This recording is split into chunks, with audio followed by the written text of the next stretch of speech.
Detroit Lions had a dominant victory over an AFC South team, and now they get to play another one as they travel to Indianapolis to take on Anthony Richardson and the Colts.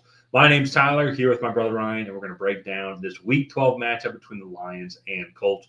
But before we get into that, we have a goal of getting to 6,000 subscribers by the end of the year. We can't believe that that's even possible. So thank you to everybody that's joined the channel over this 2024 NFL season. So if you haven't already, try and help us reach that goal by hitting that subscribe button, leaving a like and a comment. Let us know who you think will win this game and why. So Ryan, Lions had a super tough walk from the bus to the locker room, and then everything was pretty easy after that, I think, in their Week 11 matchup. You had a super dominant victory when there's already thoughts, if there wasn't already, like, the head coach of the other team's probably getting fired after this type of loss. So that's not going to happen in this Week 12 matchup here. Shane Steichen, his job is, well, I believe his job is safe. Chris Ballard, on the other hand, that's a separate conversation. We won't talk too much about that here now. But Anthony Richardson came back in his first game back after being benched, and I would say arguably had his best game, I think, as a starting quarterback as an Indianapolis Colt, 20 for 30, 272 yards with a touchdown.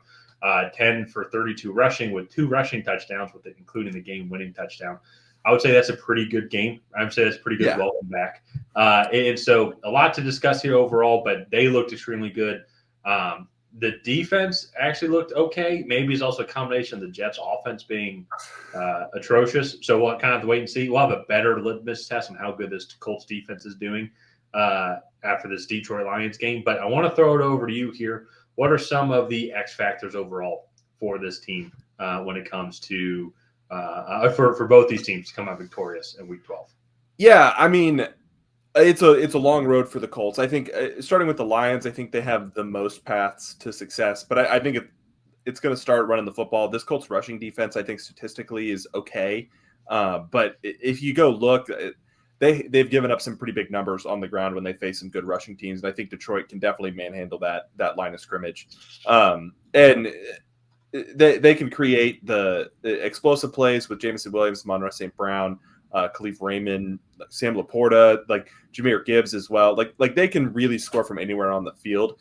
And they're so explosive, this Lions team. And so I think they can win a lot of these games just how they've won the last 8, and that's just explosive plays, totally outpacing offenses, and just being the dominant football team that they are. The Sorry, Colts, I'm just looking at it now. You don't know how much of an outlier this Jets offense performance was, just in comparison to other Colts performances. Yeah, this is only one of 2 games that the Colts haven't given up 330 yards or more.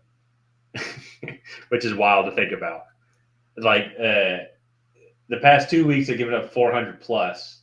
Typically, their third worst is 337 total yards of offense given up, and that was against a Week 7 Miami team that did have Tua.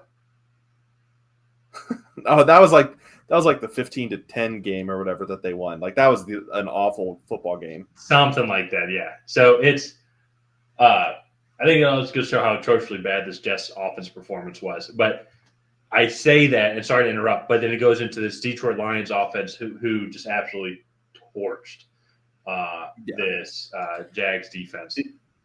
And this Jags defense is not very good. Like they have Josh Hines-Allen and worse than the Colts.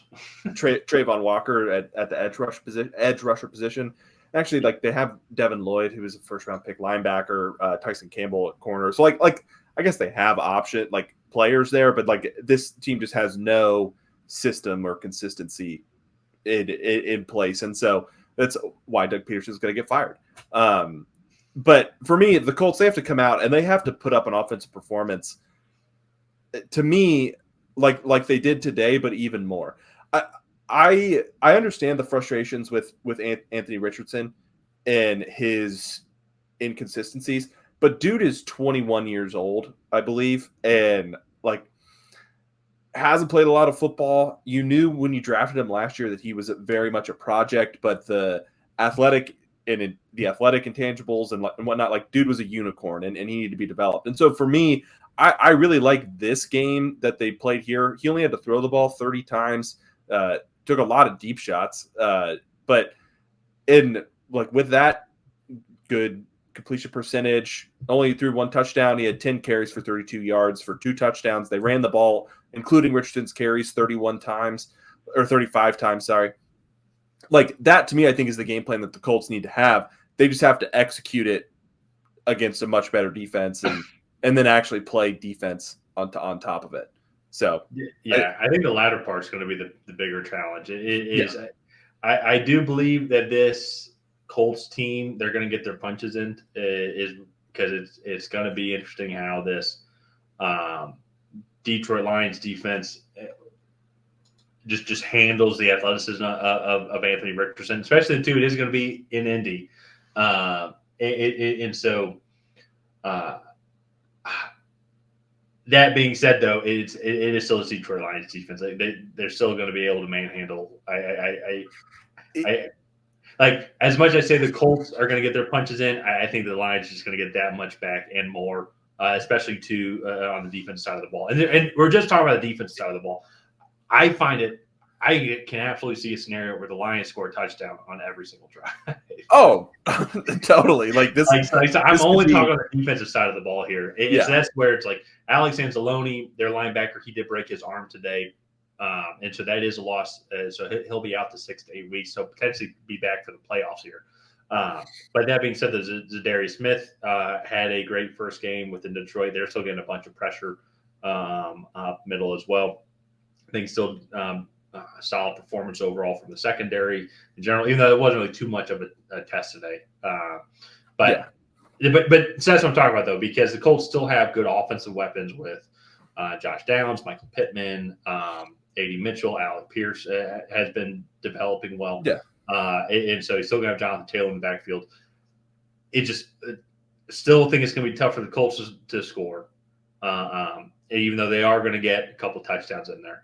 I can just see the Lions putting up 52 points again. Well, like I think you go look at their past couple performances, and sorry, I'm trying to get my computer to load, but it's like they have definitely had this offensive just explosion. So came out 26 in week 1 after they put up 26 and honestly a fairly poor week 1 performance against the Rams. Remember they came out, exploded at the big lead, and then they stalled. They only put up 16 against the Buccaneers, but since then it's been 20, 42, 47, 31, 52, 24, 26, 52. And so it's like they're probably averaging over 30 points or almost 30 points right now. And that's with a 16 and a 20 in 10 games. And so like that for me, it's just this Lions team is just too explosive. Just to get in predictions here, if it's not obvious, we're taking the Lions. They're probably the best team in football at the moment. And I don't see enough ways that the Colts can win, especially like throughout a 60-minute football game. Like you said, they might get a punch or two in, but I just think the Lions are going to consistently be well. So the way the Colts can win is one, they got to get those punches in that we were talking about.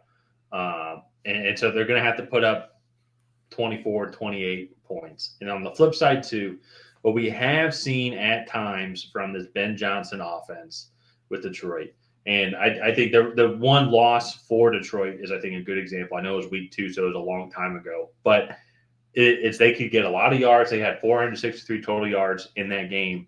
But for some reason, they just cannot get the ball in the end zone.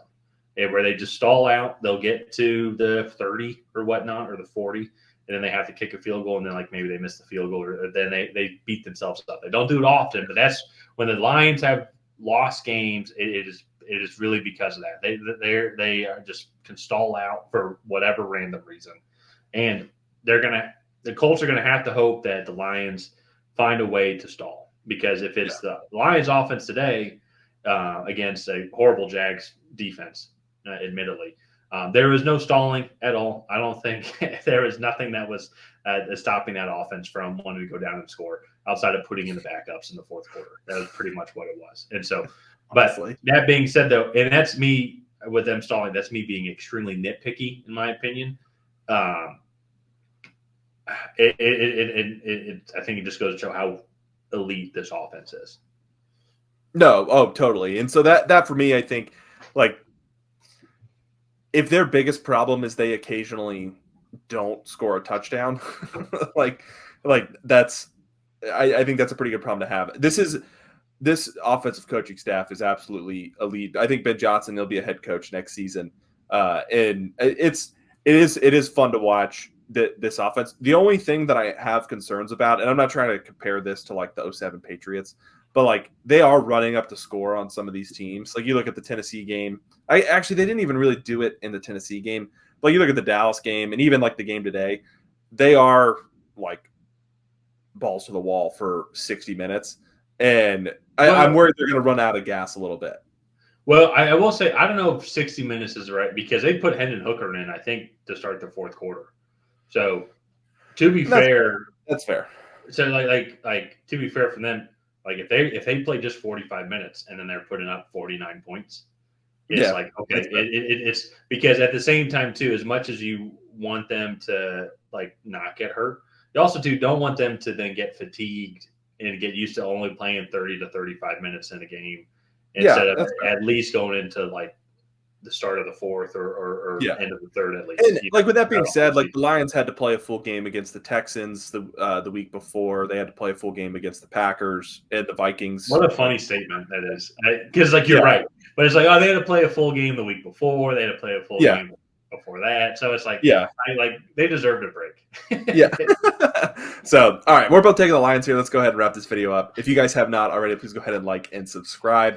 It is the best way to help out the channel. While you're down there, go ahead and leave a comment on who you think is going to come out ahead.